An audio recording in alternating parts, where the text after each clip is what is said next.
মমিতা দেবনাথ মেয়েটা সুন্দরী ছিল বলে সুন্দরের অহংকার সব জায়গায় দেখাতো। সে সুন্দর ছিল, সে কারণে সে ছোট ছোট পোশাক পরে সে মেডিকেলে যেত। তার যত কলিগ আছে সবার সাথে লাইন মারতো, সবার সাথে লাইন দিত, সবার সবার দিকে সে বাজে চোখে তাকাইতো। একজনের আড়ালে আরেকজনের সাথে প্রেম করতো।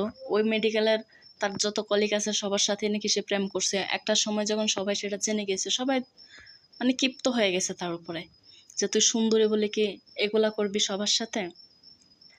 ওর নাকি অনেক সমস্যা ছিল, মেয়েটা নাকি ভালো ছিল না, দুশ্চরিত্রা ছিল, একজনের সাথে লয়াল ছিল না। সে একজনের আড়ালে আরেকজনের সাথে প্রেম করত। ওই মেডিকেলের যত তার কলিগ ছিল সবার দিকে সে বাজে নজর দিত, সবার সাথেই লাইন মারতো। একজনের আড়ালে আরেকজনের সাথে যখন প্রেম করতো, একটা সময় নাকি সবাই এটা জেনে গেছে। জেনে যাওয়ার পরে সবাই প্ল্যান করে তারপরে তাকে দুনিয়া থেকে সরিয়ে দেওয়া হয়েছে, কারণ তার নাকি স্বভাব চরিত্র কোনো কিছুই ভালো ছিল না। সে নাকি ছোট ছোট পোশাক পরে মেডিকেলে যেত যেন তার কলিগরা তার উপর আকৃষ্ট হয়। আর তাছাড়া এমনিতেও তার বয়স নাকি 31 বছর হয়ে গিয়েছিল, কিন্তু সে এখনো বিয়ে করেনি, কারণ তার নাকি বিয়ে করার দরকার হয়নি, প্রয়োজন হয়নি, কারণ সে তো যেখানে চাকরি করে সেখানে তার কলিগের অভাব নেই। সে চাইলেই নাকি সবকিছু করতে পারতো, সবার সাথে সবকিছু করে বেড়াতো, যার কারণে সে বিয়েটা করেনি। সে একজনের সাথে লয়াল ছিল না। আসলে এই কথাগুলো আমার না, আমি একটা নিউজ চ্যানেল থেকে শুনছি এগুলা। একটা চ্যানেলের একজনই বলছে এগুলা, যে মেয়েটা নাকি ভালো ছিল না। এখন সত্যি নাকি মিথ্যা সেটা আমি জানি না, তবে মেয়েটার নামে এই কথাগুলো বলা একদমই উচিত হয়নি, কারণ কার চরিত্র খারাপ কারটা ভালো আমরা কেউই জানি না, ঠিক আছে। মেয়েটার সাথে যেটা করা হয়েছে সেটা আমার মতো অন্যায়ই করা হয়েছে, অথচ মেয়েটার অন্যায়টা এখন, মেয়েটার সাথে হয়ে যাওয়া অন্যায়টা ঢাকার জন্য এখন মেয়েটার নামে হাজারটা মিথ্যা কথা বলা হচ্ছে, মানুষে বলতেছে। একটা চ্যানেলে দেখলাম ওর নামে এরকম করেই বাজে কথাগুলো বললো, যে মেয়েটা মোটেও ভালো ছিল না, সে নাকি তার চলাফেরা সবকিছু খারাপ ছিল, সে নিজে থেকে নাকি মানে পুরুষদেরকে তার উপর আকৃষ্ট করতো, সবার সাথে সম্পর্ক করতো, যার কারণে এখন তাকে মেরে ফেলা হয়েছে।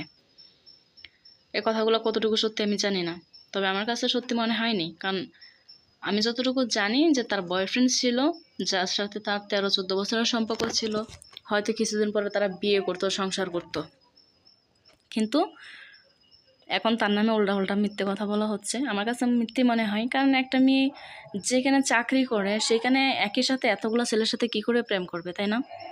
মিথ্যে কথাই বলা হচ্ছে আমার যেটা মনে হয়। এখন মেয়েটা মারা গেছে তাই তার নামে এত কিছু বলা হচ্ছে, যদি বেঁচে থাকতো তাহলে হয়তো কেউ এত কথা বলতে পারতো না। আসলে কি, মেয়েটা যদি খারাপই হইতো, এতগুলা ছেলের সাথে যে সম্পর্ক করতো, তাহলে আরজিকর মেডিকেল হাসপাতাল ওটা কিন্তু খুবই পপুলার, অবশ্যই সেটা নিউজে আসতো, প্রকাশ্যে চলে আসতো যে একটা মেয়ে এরকম করে সবাইকে ঠকাচ্ছে, তাই না? কিন্তু যেই মরে গেল সে এখন সবাই তার নামে খারাপ কথা বলতেছে। তবে আমার কিন্তু খুবই দুঃখ হচ্ছে, কষ্ট হচ্ছে মেয়েটার নামে এসব খারাপ কথা শুনে, কারণ সে তো একটা মেয়ে, সে নির্যাতনের শিকার হয়ে মারা গেছে, অথচ সেটা মানে বিচার না করে এখন তার নামে উল্টা মিথ্যে কথা বলা হচ্ছে। যদিও প্রথমে কেউ স্বীকারই করতে চায় নাই যে এটা হত্যা, সবাই তো সুসাইড বলে চালিয়ে দিতে চাইছিল, কিন্তু মেয়েটার বাবা মা বলছে যে আমার মেয়ের জীবনে এমন কোনো কিছু হয়নি যেটা কারণে সুসাইড করবে। মেয়েটার বয়ফ্রেন্ড ছিল, কদিন পরে বিয়ে করতো, সংসার করতো, কিন্তু তার আগেই তাকে মেরে ফেলা হয়েছে। এখন আবার এটাকে নাটক সাজানো হচ্ছে, বলতেছে মিথ্যে কথা, আবার বলা হচ্ছে মেয়েটা ভালো ছিল না, মেয়েটা খারাপ ছিল, মেয়েটার পোশাক আশাক ভালো ছিল না, আরো কত কিছু।